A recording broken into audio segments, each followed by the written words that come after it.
Yeah.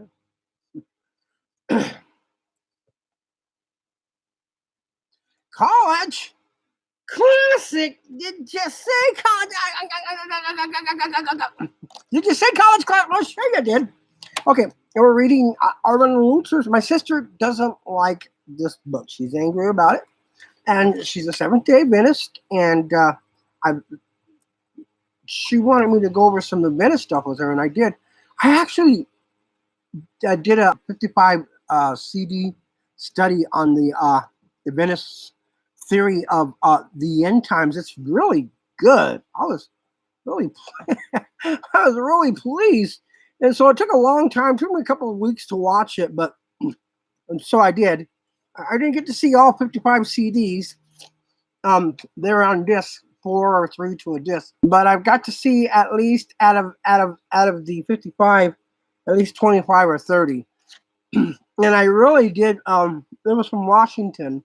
It was a really good. I enjoyed the pastor. I enjoyed his teachings. I was fascinated by them, like I am Pastor Tom Hughes from 412 Church in San Jacinto. Really good, really good.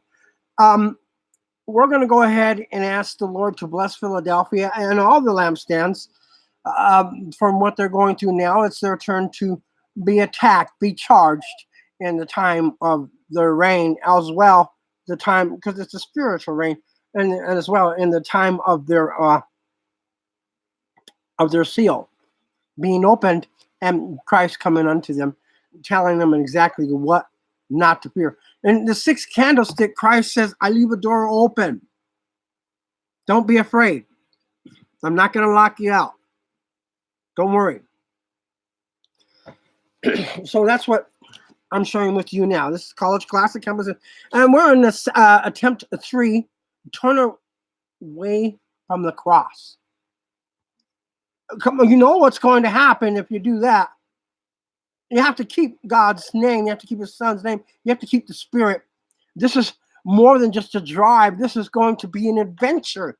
This is going to be more than an adventure. This is going to be like hell, because we're going to literally watch the stars, certain stars not shining anymore. And you're going to say, well, the star's still there. It just doesn't shine as bright. Well, what it is that it's not setting off its light in the sky, which is part of the reason why we're experiencing these darkness. Some people call it utter darkness, and some people call it purgatory. Other people call it, it's that time. It gets too dark. It's the Lord's day. You won't enjoy that at all. Okay. Again, the devil took him to a very high mountain and showed him all the kingdoms of the world and their glory. And he said to him, all these things I will give you if you fall down and worship me. Well, first of all, why would he do that? Okay, see, the devil didn't just take Christ to all the kingdoms of the world from a mountain in those days, because there wasn't that many kingdoms to begin with. There were cities, and those were kingdoms, but they had buildings. But what he did was he took him to a mountain, and he showed him his time, the Antichrist's time, when he rules the world, the 7 years, the mark of the beast, and all that other stuff. And he telling him, I'll give you all this.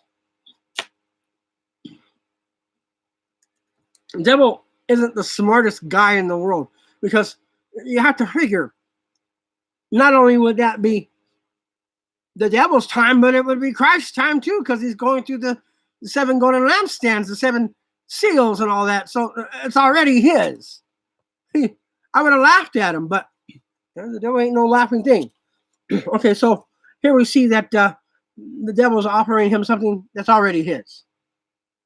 And more than that, the New Jerusalem coming down from heaven, it's coming down. It's going to be better than just his. It's going to be heaven on earth. So here we see that he said, I'll give you all these things if you fall down and worship me. Oh, okay. Once more, Christ is transported by the power of the devil. How no? This time to the top of a very high mountain, the devil showed him all the kingdoms of the world.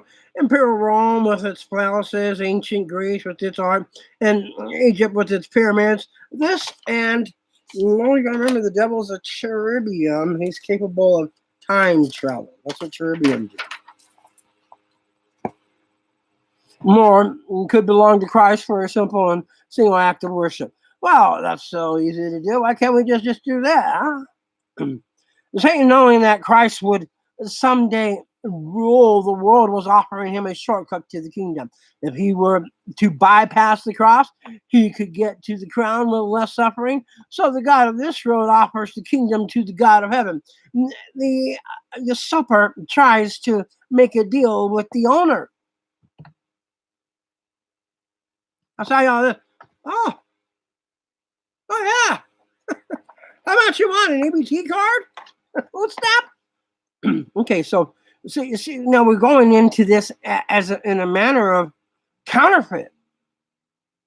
Counterfeit, you say, oh yeah, counterfeit. So now we're wondering, what's this going to lead? Jesus Christ is going to bow down and worship the devil. Our actual existence goes right into the garbage can. It's not possible. It can't be. So theologians are divided as to whether the devil had the right to make Christ this offer. Some insist that the world belongs to God and to the devil only pretends to own it. It was not his to give away. The title deed to planet Earth is counterfeit. No, that's because it's going to hell. You see, in order not to go to hell, you must be lifted up. Okay? Now, to be lifted up is to depart from hell. In other words, this is going to pass away. It's going to deplete. It's going to deflate. It's going to die. So we see now that we have to care about everything we do. Somebody say, I got my name taken out of Lamb's Book of Life. Oh, keep trying. There's the pebble or stone where you get a new name. You might get that. And if you get that, you might be in the Lamb's Book of Life. Of course, you only got to know the name. So we have to study and we have to know. Others remind us that, yes, God is the owner of the world, all that is in it. However, he has delegated the leadership of the world to Satan. God gave it over into his hands, and perhaps Satan thought he had the right to give it back. At any rate, Christ did not challenge his authority to make the offer. The offer was bold and breathtaking. Lucifer, Beelzebub, Belial,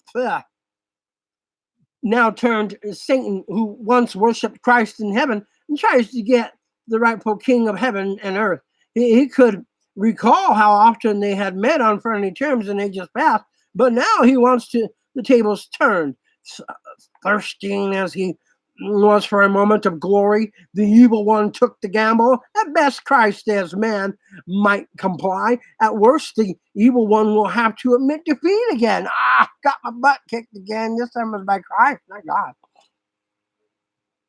Now, we can better understand why Christ chided Peter when the apostle suggested that Christ not go to Jerusalem. And Peter must have been startled to hear Christ say, "Get behind me, Satan. You are a hindrance to me. For you are not settling your mind on the things of God, but on the things of man." Man? Yes, man. Oh, is that thing you eat? No.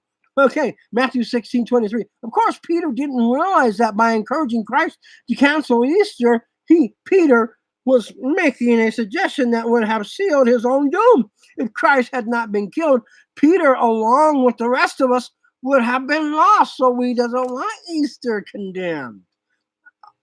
Right?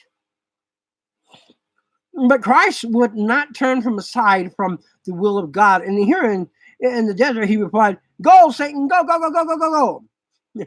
For it is written, you shall worship the Lord your God, and him only shall you serve." To the pit, anybody? To the pit? To the pit, all the way, all the way. Okay, so now we know you shall worship the Lord your God, and him alone, only him you serve. Matthew 4:10. And so Satan's most converted desire was left unfulfilled. He knew that if he had been worshipped, he would have to have been obeyed. But since he was not worshipped, he could only go on acting as though he were, so we don't have to obey him. he would always have to be sanctified with the fantasy and not the real thing that we have to obey him because we don't. Okay, so what do you do? Say, for instance, Satan says somebody and they hurt your family. Well, then I guess you're going to have to let law enforcement obey him. And if they don't, then I guess you have to trust God. Today, Satan can no longer tempt Christ to avoid the cross, but he can tempt us to belittle it, and we can cheapen it whenever we think we must do some penance for forgiving or to be forgiven, and when we so often bear our guilt because we get or forget that Christ died for all of our sins. That's what he did. So, or we can diminish the cross by thinking we have committed a sin that is too big for God to forgive, and thus many people think that they have this sin. I mean, I was looking alive again, a pebble. Okay, so the unpardonable sin, but not realizing that if they had done so, they would not have been troubled about it. And when we see here that he says, "I was seeking with all your heart and soul, knowing that you may die, I may be there. You might find me. There's a good chance."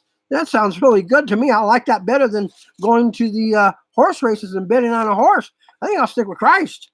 Okay, so or if we can diminish the cross by thinking we have committed a sin that is too big for God to forgive, thus many people think that they have committed the unpardonable sin, not realizing that if they had done so, they would not be so troubled about it. And we can also minimize the cross by thinking that the answer to America's ills and lies in politics are moral reform, rather than through the power of the cross, which is God's only way to reconcile men to himself.